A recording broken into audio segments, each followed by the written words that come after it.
Hello everyone and welcome to the channel. My name is John Alexander and I'm going to be walking you through everything that I'm taking on my 2026 Appalachian Trail through hike. Now by no means is this a perfect kit, but for me I think it strikes a great balance between weight, comfort, and affordability. As we go through this, I'm going to break it down into a few categories, starting with the backpack, the shelter, the sleep system, the cook system, the Ditty bag, some random items, and my clothing. So without further ado, let's jump into it. So the first item we're going to talk about today is my backpack. This backpack is the Gossamer Gear Mariposa 60-liter pack. I really love this pack. I've owned it for a few years now. And the reason I got it, number one, being the price for the weight. This weighs around 2 pounds, and I think I got it on sale for something like $200, which is pretty great for a fully framed lightweight pack. Other things that I really enjoy about this pack, number one being its modularity. You can remove the hip belt and you can remove the foam back and the aluminum stays on the inside of this backpack. I also really like the super stretchy mesh pocket on the back side of the backpack. You can put so many things back in here, and there aren't many backpacks where you can stuff your Crocs inside the mesh pocket and them not get crushed or worry about them falling out. So that's probably my favorite feature about this backpack. Next, I'm going to talk to you guys about my pack liner. Now, there are a lot of different ways that you can waterproof your things inside your backpack, and I've tried them all. I've tried the compactor bags and trash bags. I've tried the Nylofoam bags and stuff, and those things are great, don't get me wrong. But I'm pretty rough on my equipment, and I've pushed those things to failure in the past, so I choose to do something a little bit different. For my pack liner, I'm using a 35-liter Sea to Summit Ultra Sil dry bag. Moving on to my shelter, I'm choosing to bring the Durston X-Mid 1 in the Sil Poly version. So the X-Mid comes in a few different materials. One super popular option is the DCF version. They also come in the Sil Poly, which is what I'm bringing, and then also the Sil Nylon. I choose the Sil Poly, one, because it doesn't sag and stretch when wet like Sil Nylon does, and I didn't choose the DCF just because of affordability. DCF seems pretty awesome, super lightweight and super strong, but for the price, it's just not gonna work for me. I love my trekking pole tent. If you're not sure what a trekking pole tent is, it's basically a shelter that doesn't use poles, but uses your already existing trekking poles to set up the tent using stakes. I'll go through my stakes in a second.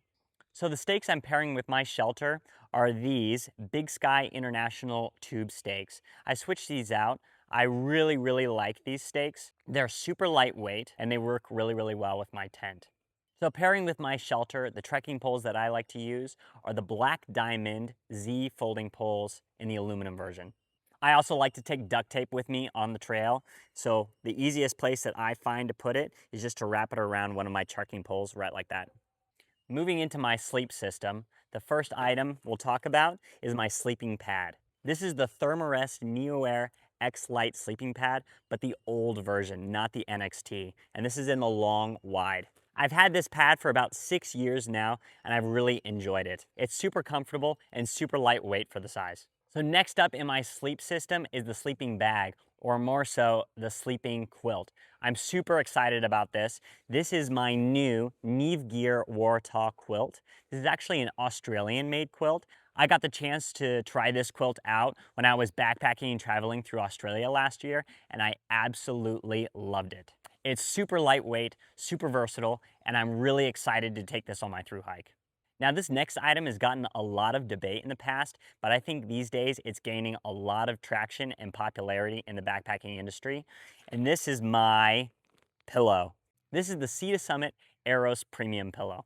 I used to go backpacking without a pillow and just use a dry bag stuffed with clothes or wrapped my puffy up underneath my head, and that was fine, but as soon as I went to the pillow, I can't go back. I sleep so much better with this thing, and I think that's super important when you're doing a long distance thru hike. Moving along, we have my Ditty bag. For my Ditty bag, I'm using this Sea to Summit Ultra Sil dry bag. This is the 3-liter version. In this dry bag, I'm going to keep all my electronics and any items that I don't want getting wet, but I want easy access to. In this dry bag, I'm going to have things like my Apple earbuds, cork massage ball, my toothbrush and toothpaste, my Anchor 10,000 milliamp hour battery, the straps to lock down my sleeping quilt onto my pad, my quick charging wall charger, a variety of charging cords for all of my electronics, extra guy lines for my tent. Now this is something that's going to be more often on the outside of my pack, easier accessible, but while we're talking about electronics, I figured I'd mention my satellite communicator. This is the Garmin InReach Mini 2, and along the Appalachian Trail, I don't think there's going to be much need for this, but it's really nice for having the comfortability and the peace of mind, especially since it has an SOS button right here that I can click in case of any emergencies. A luxury item that I'm choosing to bring with me is this FlexTail Zero Pump. After hiking all day, the last thing I want to do is spend 5 minutes blowing up my air pad and almost passing out doing it. That's why I bring my FlexTail Zero Pump. I freaking love this thing. I've been bringing it on my backpacking trips for the last couple years now, and I don't think I'll ever go back. And lastly, I have my headlamp. This is the Nightcore NU20 Classic headlamp. I've used many other options, but I see this one as being super popular for being an ultralight headlamp, and I'm really excited to try it out. Jumping into the next category, we have my cook system. The pot that I'm taking is the Toaks Titanium 750 milliliter pot. Inside of my pot, I keep my stove. This is the BRS 3000T stove. This is a super cheap stove on Amazon you can buy for around $15, and it's tried and true, and I love this thing. The BRS 3000T doesn't fare very well in the wind, so to help with that, I'm bringing this DIY aluminum windscreen. I'm bringing my Bic lighter, and I'm bringing a handkerchief to help with cleanup. I'm also bringing this spoon. This is a Toaks Titanium long-handled spoon with the polished bowl. I really love spoons as opposed to forks or sporks. I think that this just does everything. For my bear-proof system, I'm choosing to use the Ursack Major. I've used this extensively in grizzly bear country out west, and I haven't had any issues. When used correctly, the Ursack is awesome against bears, but it doesn't fare so well with little critters. So in order to combat that, I'm using this odor-proof liner to go inside of my pack, and I'll put all my smellable items in this, and then this inside the Ursack. For my water filtering system, I'm going to be using the Katadyn Be Free water filter with the 1 liter bag. I've used a lot of different options out there, but I think the Katadyn has been the most reliable and the best one for me. For my water bottles, I'm going to be taking 2 1-liter smart water bottles, and I replaced the regular screw caps with the sport flip caps. Right here I have my medical kit. Now this thing has been changed a lot over the years. I won't go into too much detail, but some of the things that I'm bringing in here are things like ibuprofen, acetaminophen, anti-diarrheal, water purification, tweezers, small knife, patch kits for my pads, a sewing kit, a small backup lighter, and I think that's pretty much it. Let's talk everybody's favorite subject, and that's the poop system. For my poop system, I'm using the Hilltop Packs Poop Mochi bag, super classic. Inside of this bag, I have my toilet paper, hand sanitizer, Sea to Summit camp suds, and my Vargo Dig Dig titanium trowel. I really love this trowel. I think it's super lightweight and really ergonomic and comfortable to use. I also want to mention a pretty controversial piece of gear that I am learning to love, but I'm not sold on it quite yet. I don't know if I'm going to take it on the Appalachian Trail, but that's the Kulo Clean Backcountry Bidet. I've used this off and on over the last couple of years, and I've been trying to force myself to like it, but I just don't know if I'm going to bring it on the trail with me. Next up, let's jump into layers. The first thing I want to talk about is my rain gear. The rain jacket that I'll be bringing on the trail is actually the Frog Togs. Surprise. I've used lots of other rain jackets before, a lot of them being Gore-Tex and the Gore-Tex membrane. Gore-Tex is great, but in heavy, consistent rains, they don't do so well, and eventually they soak through, which means you're getting wet from the outside and it loses its breathability. I think the Frog Togs is going to be the best option for me, not only because it's affordability, but it's 100% waterproof and super easy to fix. If I were to rip it, I can just slap some duct tape on it, or I can just go buy a new one. These are my rain pants, and this is actually a little bit interesting. These are actually Cabela's rain pants. They're not the lightest option you can find on the market, but they're not the heaviest. The thing that I love about these is that they're super cheap and that they come with this net liner on the inside. With that net liner, this weighs about 350 grams, but if you cut that net liner out, this drops down to 200 grams for a fully waterproof rain pant, and I think that's super reasonable. For my base layers, I'm gonna be taking these lightweight North Face base layers. I can't remember what the model is, but they're super lightweight. I think it's about 100 grams for the bottoms and 150 grams for the top, and they keep me super warm. They're not meant for super cold conditions, but for what I'm running into on the Appalachian Trail, I think it's gonna be perfect. So next I wanna talk about my mid layer. I'm using this as an example. This is my Melanzana microgrid fleece, and I was gonna take this on the Appalachian Trail, but I've since scratched that, and I actually ordered a Sam Bob Alpha Direct fleece.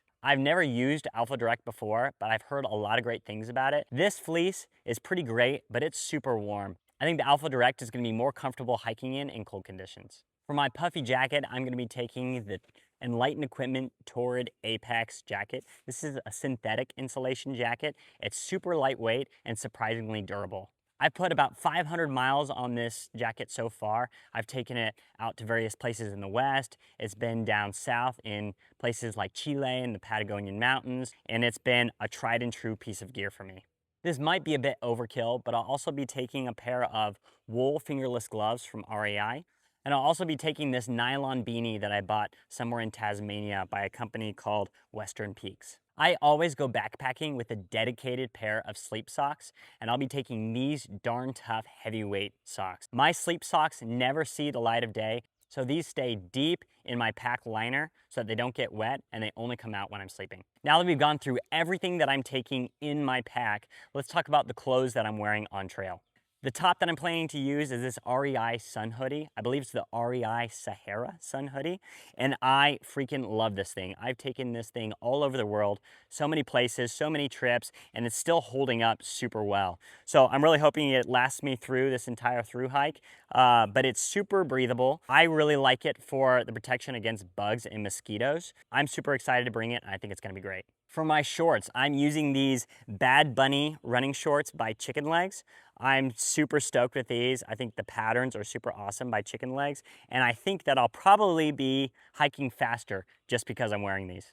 You also might have noticed that I'm not bringing any underwear, and that's because these shorts come with a liner, and that's all I'm gonna be bringing.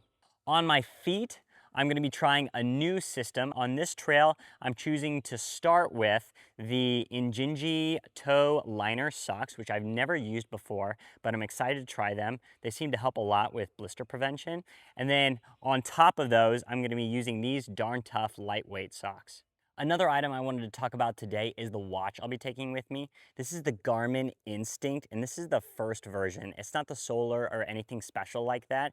The battery on this will last me about 2 weeks, but I think it's super handy to track how many miles I'm doing in a day, or even I'll use the thermometer function on it, and I'll put it up in my tent at night to see what the overnight temperatures were like. It's just super handy and a nice thing to have, so this will be coming with me on the trail. Now, the last item on the list that we need to talk about is shoes. I've used Ultras in the past and have absolutely loved them. I understand that everybody's feet are different, but the Ultras have been what's best for me, and so I'll probably be buying another pair of Ultras before I hit the trail. So that's it. That's everything that I'm taking on my Appalachian Trail through hike. My base weight, which means everything that I'm taking but not including my fuel, my water, and my food, is looking somewhere around 13 pounds, and I'm super happy about it.